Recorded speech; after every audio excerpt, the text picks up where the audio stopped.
Bienvenue, ravi de vous retrouver. Aujourd'hui, Paris-Saclay TV prend la clé des champs. Nous sommes à la ferme de Villetin. C'est l'une des nombreuses entreprises agricoles que compte votre territoire. Depuis près de 8 ans, le plateau de Saclay se transforme, se construit, mais il ne faudrait pas oublier qu'il est avant tout rural. Et pour préserver ce monde agricole, plusieurs actions ont été prises, dont un dispositif inédit en France, la ZPENAF, la zone de protection naturelle, agricole et forestière. Quelques chiffres, c'est 4115 hectares de protégés, dont près de 2470 consacrés exclusivement aux activités agricoles. Une charte d'engagement vient d'être signée. Et parmi ceux qui s'engagent, il y a l'État évidemment, mais il y a aussi la société civile. Nous avons rencontré Thomas Joly, c'est le président de l'association Terre et Cité. Cette volonté de préserver la nature, de concilier bâti et campagne, elle a été prise en compte dès le début du projet. Le PA Paris-Saclay a fait appel à un paysagiste. Il s'appelle Michel Desvignes et il va nous expliquer comment il fait pour concilier ces deux mondes. Enfin, notre agenda, ce sera à la fin de cette émission. C'est un dispositif inédit en France, un dispositif qui veut faire dialoguer le rural et l'urbain. La charte de la ZPENAF, la zone de protection naturelle, agricole et forestière, vient d'être signée. L'État s'engage à pérenniser plus de 2400 hectares sur le plateau de Saclay. Un plateau qui se transforme, se modernise, se construit, mais qui veut garder son identité agricole. Tout de suite, les explications de Philippe Vandemal, directeur général de l'EPA Paris-Saclay.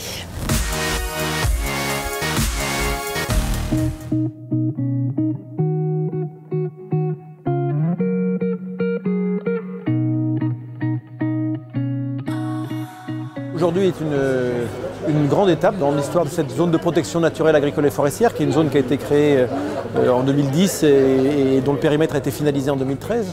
C'est vraiment un atout essentiel et aujourd'hui on signait une charte d'engagement de tous les partenaires, c'est-à-dire aussi bien l'État, les collectivités locales, les acteurs opérationnels du monde agricole, notamment la Chambre d'agriculture, mais aussi forestiers. Donc tous les partenaires se sont engagés dans une démarche collective de protection et d'animation de la ZPENAF. Et je crois que c'est une démarche forte. Le préfet l'a dit, c'est pas affigé, on est là pour compléter si c'est nécessaire, etc. Et donc on est vraiment cette dynamique-là et c'est un moment assez fort parce que c'est le résultat d'un travail collectif qui montre que tous les acteurs sont engagés dans la protection de ce territoire-là, qui est un atout formidable d'ailleurs pour le projet de Paris-Saclay. Donc on est vraiment dans cette dynamique-là. Et puis par ailleurs, il y a une autre dimension qu'on a signée aujourd'hui avec la Chambre d'agriculture et monsieur le préfet, qui est un protocole pour participer au financement du programme d'action. Vous savez que cette zone de protection naturelle, agricole et forestière, c'est un territoire avec une charte d'engagement et une protection à la non-urbanisation, mais il y a aussi la volonté d'un programme d'action pour valoriser, accompagner le monde agricole, accompagner les zones protégées dans une plus grande valorisation. Et nous avons signé aujourd'hui avec la Chambre d'agriculture et monsieur le préfet un protocole qui fait que les financements que l'on est censé faire en termes de compensation agricole, nous les flécherons, et c'était la volonté qu'on a essayé de pousser, nous les flécherons sur les actions agricole du programme d'action global. Donc, ce travail-là est collectif et je me réjouis qu'on avance favorablement dans ce territoire où le monde agricole d'ailleurs a une dynamique très forte, aussi bien économique qu'en termes d'innovation, qui rejoint parfaitement l'objectif de ce territoire qui est le territoire d'innovation de la France.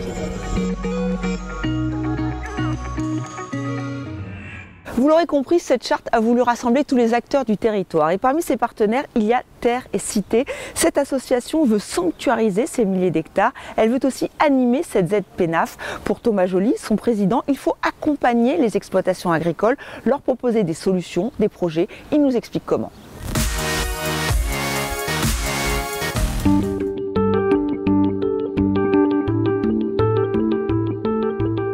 Terre et Cité est avant toute chose une association assez étrange puisqu'elle est installée sur 2 départements, sur 3 intercommunalités, comprend 20 communes et s'intéresse donc au plateau de Saclay et à ses vallées.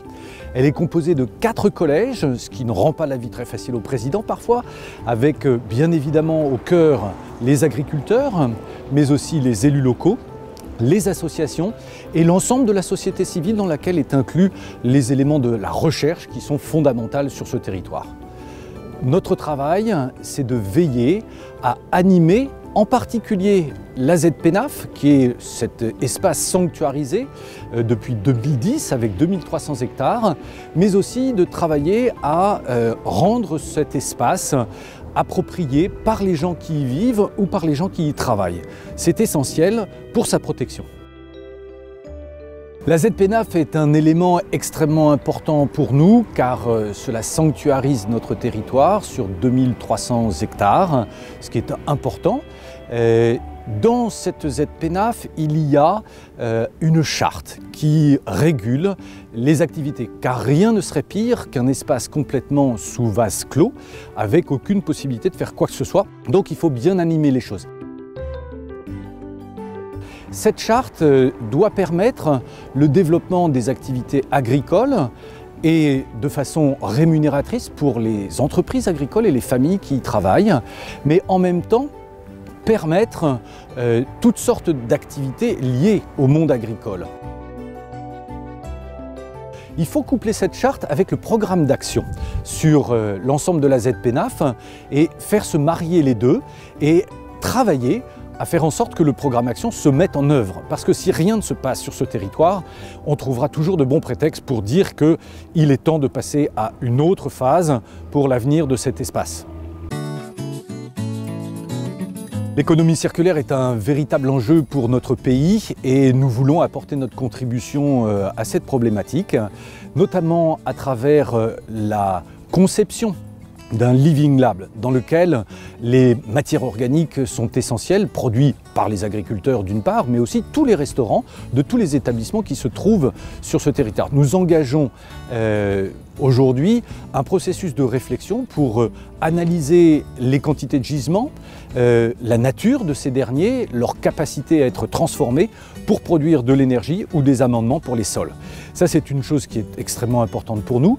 Parallèlement à cela, nous travaillons sur les circuits courts en favorisant l'émergence des épis, mais aussi faire en sorte que dans les différents établissements, les rationnaires puissent manger des produits locaux avec le minimum d'intermédiaires et si possible en sollicitant les agriculteurs pour qu'ils puissent se transformer, évoluer et pourquoi pas proposer des produits bio.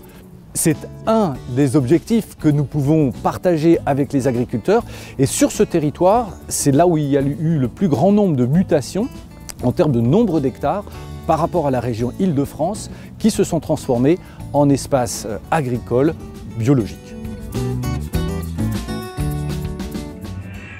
Cette volonté de faire coexister monde rural et urbain, elle existe depuis le début de l'aménagement de Paris-Saclay. Depuis 2010, l'établissement public d'aménagement Paris-Saclay s'efforce, avec l'appui de l'urbaniste et paysagiste Michel Desvignes, de proposer un projet qui permette de concilier le développement d'un grand campus urbain et le maintien de l'environnement naturel et agricole du plateau de Saclay.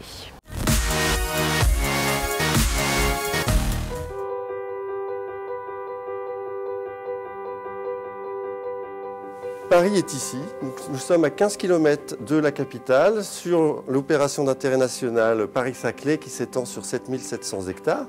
Le cœur a été sanctuarisé par une zone de protection naturelle, agricole et forestière qui s'étend sur plus de 2300 hectares et les franges sont en cours d'aménagement et se développent sur des quartiers existants qui accueillent 10% de la recherche française. Nous devons simultanément réfléchir à des échelles distinctes, à celle du territoire de l'établissement public, donc sur environ 30 km, mais simultanément aussi à l'échelle du sud du plateau, où sont regroupés l'essentiel des campus aujourd'hui, donc sur environ 7 km. Puis enfin, nous devons aussi imaginer la mise en œuvre d'espaces publics pour l'un des quartiers pour environ 3 km. C'est une échelle inédite de projet. Il nous a semblé dès le début très important de nous faire accompagner par une équipe de maîtrise d'œuvre urbaine et paysagère, là où d'habitude on ne fait que de la planification réglementaire.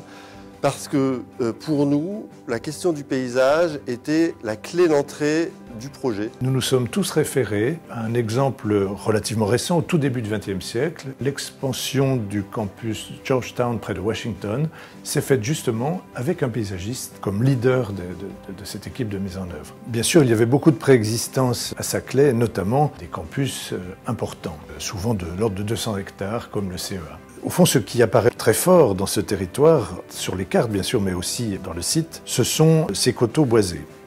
Ces coteaux boisés constituent des lignes d'horizon depuis le plateau comme depuis les vallées. L'amplification de ces présences boisées, c'est l'élément physique qui peut donner la cohérence à un ensemble préexistant de lieux de recherche qui sont dispersés. La géographie amplifiée est un élément de cohérence qui opère aussi pour ce cadrage de 7 km. C'est la ligne d'horizon, c'est l'adossement, mais il est nécessaire également pour ces 7 km d'avoir un système de parc, ce que nous appelons d'ailleurs une lisière, qui va donner la cohérence à tous les quartiers. Cette maquette permet d'apprécier ce que sera la lisière à terme. Donc la lisière, c'est l'espace de transition paysagère entre les terres agricoles d'une part et les différents quartiers du campus urbain. Nous avons réussi à dégager environ 200 hectares sur 7 km de long, avec l'ambition d'installer une chaîne de parcs, une chaîne d'espaces publics qui relie tous les usages de ces campus, bien sûr. Et surtout avec l'ambition de créer un paysage intermédiaire qui assure de meilleures transitions entre le bâti et la campagne. Nous disposons de nombreux leviers. Il s'agit de gérer les eaux de cet immense quartier. Il s'agit de localiser des mesures compensatoires. Au fond, l'idée est toute simple, c'est de fabriquer un paysage avec ces leviers, de faire de ces contraintes un élément de financement, de gestion, de construction du paysage dont nous avons besoin pour établir un meilleur rapport entre les quartiers et la campagne. Donc, la lisière agricole s'organise naturellement avec le parcellaire existant et c'est dans ces traces que nous installons les fossés, les noues, les bassins, certaines dépressions qui permettent en effet d'une part de stocker l'eau mais également d'installer toute une série de zones humides. Du fait de s'inscrire dans un paysage extraordinaire, c'est la volonté un peu innovante de méthodologique de pouvoir intégrer cette dimension de lien entre la ville et son environnement, entre la ville et le paysage avoisinant, qui est très riche. Nous travaillons maintenant depuis près de 10 ans avec Michel Desvignes. Ce temps long du projet nous a permis de mûrir une solution qui nous semble apporter une réponse à une problématique essentielle aujourd'hui, qui est la transition entre les villes et l'agriculture.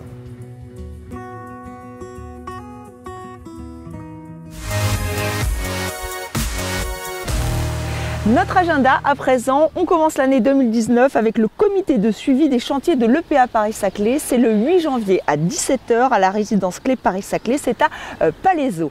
Nos rendez-vous culturels à présent avec un 1er janvier en musique. Ne ratez pas les 3 concerts du Nouvel An organisés par la communauté d'agglomération Paris-Saclay. C'est de la musique classique, c'est gratuit. Ces concerts auront lieu sur 3 communes, à l'Opéra de Massy à 11 h, au Théâtre de Longjumeau à 15 h et à l'espace Jacques Brel de Villebon-sur-Yvette. Là, c'est à 18 h. La programmation sera révélée à la dernière minute. Enfin, un petit bijou théâtral signé Tchekhov, La Cerisée, c'est les 19 et 20 janvier au Théâtre de Saint-Quentin en Yvelines. Et voilà, c'est la fin de cette émission. Merci à vous de l'avoir suivi. Je vous souhaite d'excellentes fêtes de fin d'année. Je vous retrouve très vite en 2019 pour un nouveau numéro de Paris-Saclay TV. D'ici là, vous pouvez être informé grâce à notre site epaps.fr, grâce à TV78. Moi, je vous dis à très bientôt. Je vais aller voir ce qui se passe au marché de la ferme. Ciao!